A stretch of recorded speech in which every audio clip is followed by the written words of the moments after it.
Welcome to the Whiskey Vault. You lost your sunglasses, didn't you? I can't back it up.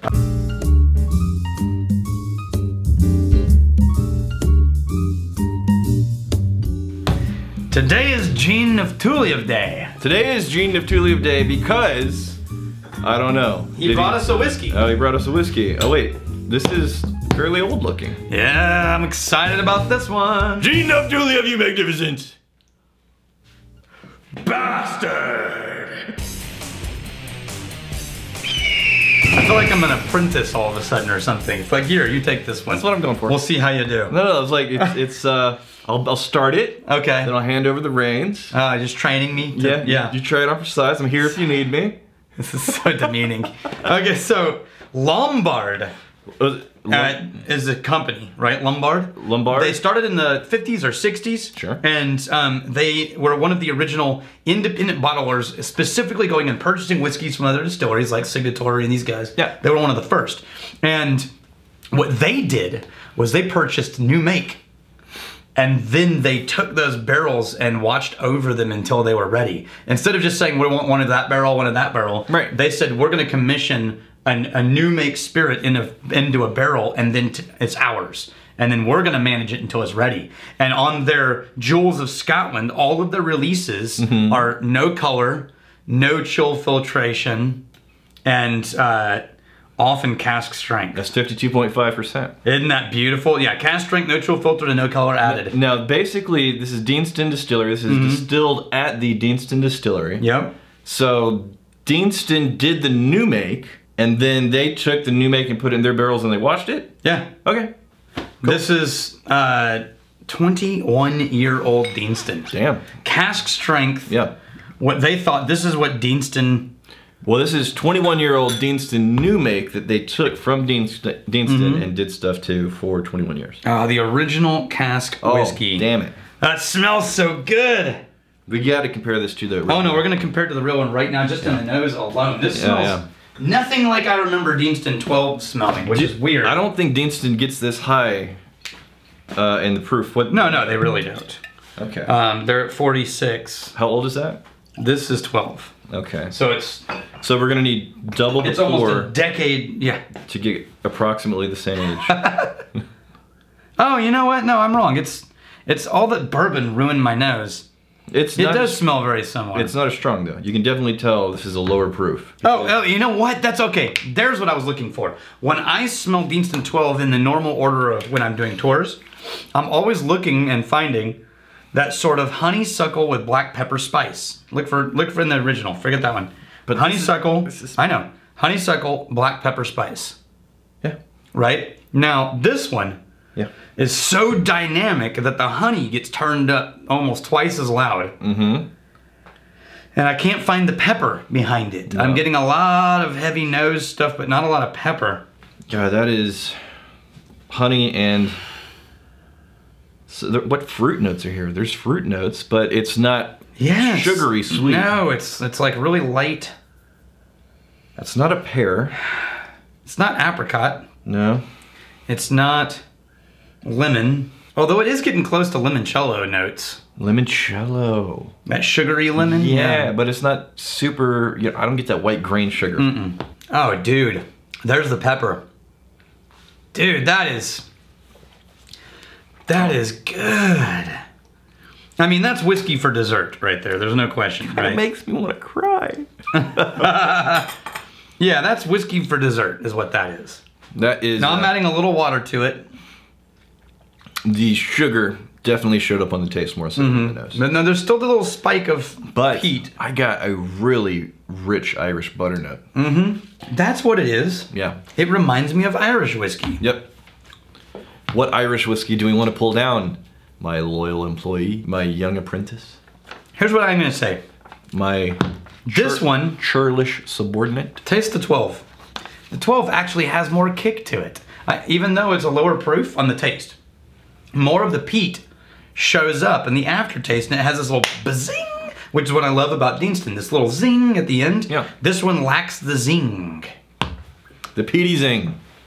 Your zing leaves much to be desired. They're both amazing whiskeys, though. I think the Irishman. Fair enough. Let's do the Irishman Single Malt. Trip Waldrop. How do you guys feel about non-chill filtering? Sure. I'm a fan of it. The thing is, dude, you're not wrong. Smell that. Imagine there's a little bit of peat added to that, and we're headed right down the same path. Yep. That is a very Irish Scotch. It's also good, man. I like today. Oh, come on. No, so when you chill filter, so for those who don't know what chill filtering is, when you simply take whiskey out of a barrel and you get all the chunks of barrel out of it and put it in a bottle, when it reaches, when it's chilled in any way, it will turn cloudy, right? So like, for example, when you add a little water, see how this got a little more hazy than it was before we added water? Like comparatively, look at how that looks. Yep. See, it's a little more cloudy? Yep. So it's very subtle, but yeah. When you add ice or temperature, that's when it starts to get cloudy. Well, that became a problem for some people because they assumed that cloudy whiskey meant it was inferior whiskey. And what they figured out was if you chill a whiskey down to a certain temperature and then you run it through a different kind of filtration, you will pull out some of the things that make whiskey turn cloudy when the temperature changes, like when you pour it on the rocks. And then you get a perceived quality increase on the consumer end. Right. Now, pulling out things that react to ice and turn cloudy also means you're pulling some things out of the whiskey. That gives it and the people get upset about it, say, you're pulling out things that add to the flavor of the whiskey. Sure. So my position on this is when it comes to opinions about process, I don't care as long as they are transparent about what they're doing in the process. And as long as it's good. The thing that I care about is like process, blah, blah, blah, blah, fine. What is the finished whiskey like? If that's good, then fantastic. I would be curious if there's a whiskey that's really good and I knew it was chill filtered. I'd be curious to know what would this be like if it wasn't chill filtered. Well, like for example, our Dalmore that we dig. What's a non-colored, non-chill filtered Dalmore taste like? Yeah, that's an interesting experiment. Sure, right? But in terms of you know, strapping on some white hot rage because they did something in the process, like I got things to do, man. Yeah, I got things to do. Be transparent about it in the process, and then give me something good. That's what I care about. You know, as much as this is really good, yeah, and it's beautiful is the right word for it. It's beautiful. It's dressed up. It's going to the dance. When it walks in, it turns all the heads. I think, right. It's Cinderella with all the right outfit on. The crest is warranted. I think the fancy font. Yeah, it's warranted. Totally. However, the jewels of Scotland. However, I don't know, man. You're about to say something. The Deanston 12, I prefer. Really? I prefer the Deanston 12 because it's got more of a. No, well, you're talking about, you say, It's got more of the black pepper at the end that makes Deanston remarkable to me. At the end, you get a little bit of a little zip there. If someone poured this for me, I wouldn't think, oh, a good Deanston. It would be like, whoa, what is that? It's amazing is what it is. Yeah, it's good. I prefer prefer this because from A to Z, this is just really, really nice. I appreciate the Deanston 12. I respect the Deanston 12, but the thing that you love about it is a nice little flourish at the end. Yeah, I like that it dances and twirls. This one is special and interesting the entire way. Yeah, this is just a catwalk right here. This is just straight in, turn, walk right back. Diva in a bottle. That's right. Marcus Heinonen. Should I be allowed to stay in the tribe even though I said in a comment that Ardmore Legacy is an Isla whiskey?